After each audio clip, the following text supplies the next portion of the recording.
Diberi fx sama dengan 3x tambah h. Diberi fungsi songsangan f negatif 1x sama dengan kx tolak 2/3. Cari nilai h dan nilai k. Dekat sini sebenarnya ada dua cara untuk kita selesaikan. Cara yang pertama adalah kita buat adjustment daripada fungsi, yang mana kita akan ubah fungsi ni kepada fungsi songsangan. So lepas tu nanti kita akan compare. Okay? Yang mana cikgu akan gunakan kaedah ni lah. Kaedah yang satu lagi, mungkin ada certain student suka kan, yang mana dia buat adjustment daripada fungsi songsangan. Kalau kita daripada fungsi kepada fungsi songsangan, dia pula buat adjustment daripada fungsi songsangan ni, dia pergi tukar kepada fungsi.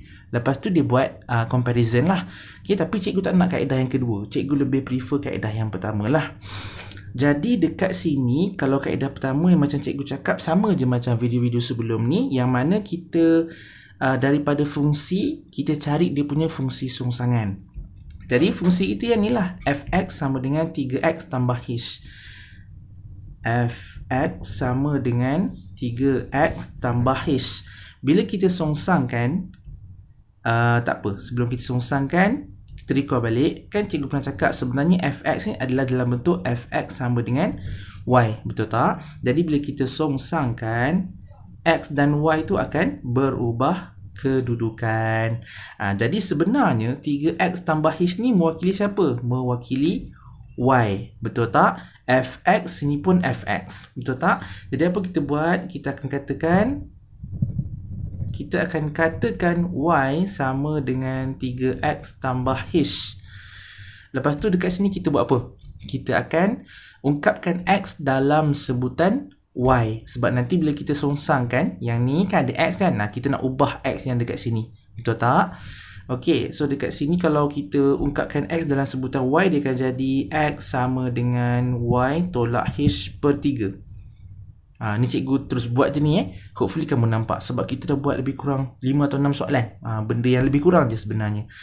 Ok, dah ungkapkan x dalam sebutan y, kita patah balik kepada fungsi songsangan yang kita nak buat. So dia akan jadi f negatif 1 y kan sama dengan x kan? X kita dah tahu dah, iaitu y tolak h per 3. Tulis je lah balik, y tolak h per 3. Okey, sebenarnya kita dah siap dah fungsi songsangan. Cuma, nampak tak? Fungsi songsangan kita dinyatakan dalam pemboleh ubah x. So, kita ubahlah. Kita ubah y kita tu kepada x. So, dia akan jadi x tolak h per 3. Okey, dah siap dah. Dah siap dah. Kamu tengok ini adalah fungsi songsangan versi kita. Ini pula adalah fungsi songsangan versi yang dia bagilah. So, cikgu tulis balik versi yang dia bagi tu. Okey, cikgu buat. F negatif 1x sama dengan, ni yang dia bagi kx tolak 2/3. Kx tolak 2/3. Okey, dekat sini kita akan gunakan kaedah comparison. Cuma tak boleh terus kita kata, cikgu, x saya yang ni lah, contoh. Okey, cikgu saya nak compare terus. So, ini sebutan x saya, ni pun sebutan x saya. Jadi, pemalar bagi x kat sini adalah k. Dekat sini pemalar dia tak tulis, maknanya kata mestilah 1. So, dia kata apa? Dia kata k sama dengan 1. Salah Salah. Memanglah kita akan compare. Tetapi, sebelum kita compare tu, kita kena pastikan, kita kena pastikan form untuk kedua-dua fungsi songsangan ni sama. Cuba awak perhatikan penyebut 3 ni. Penyebut 3 untuk versi yang kita buat adalah untuk kesemua pengangka dekat atas ni. Betul tak? Kan dia per 3 semua ni, betul tak?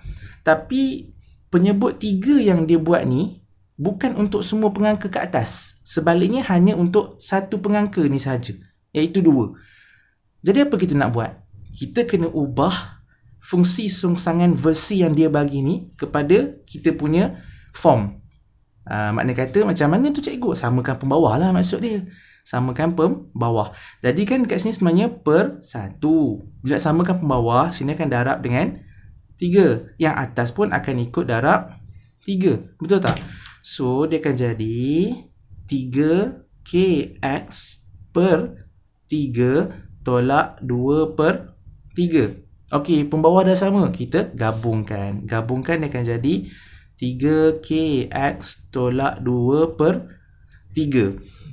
Dekat sini barulah kita nampak dia punya keseragaman. Tengok betul-betul. Nampak tak? Penyebut 3 ni dah menyeluruh dah. Maknanya kata untuk semua pengangka ni. 3 yang kita buat ni pun dah memanglah untuk semua pengangka ni. Dekat sini baru kita boleh compare kan. Okey, tengok Okey, 3 dengan 3 dah settle. Lepas dah tak ada masalah. Okey. Kita tengok kita punya sebutan X. Dekat sini sebutan X kita adalah 3kx. Kalau kita punya versi, sebutan X kita adalah 1x lah. Betul tak? Kita ambil dia punya pemalar sahaja. Iaitu yang sini dengan yang sini. Tak ada apa ni cikgu. Ada satu sebenarnya. Betul tak? Sebenarnya ada satu kat sini. Kan? Tapi kalau dah satu darab dengan apa pun akan dapat nombor tu balik. Sebab itulah satu tu tak ditulis. Okey? Dekat sini kita keluarkan. So dia akan jadi 1 sama dengan 3k. So k akan sama dengan 1 per 3. Ni nilai k kita. Seterusnya kita nak cari kita punya h. Okay, samalah juga. Okay, kalau h kita ni dia tak ada berdamping dengan mana-mana pun boleh ubah, betul tak? So maknanya kata negatif h ni adalah sepadan dengan negatif 2. Okay, so negatif h sama dengan negatif 2. Jadi h samalah dengan 2. Dah siap. Jadi h kita sama dengan 2, k kita sama dengan 1 per 3. Boleh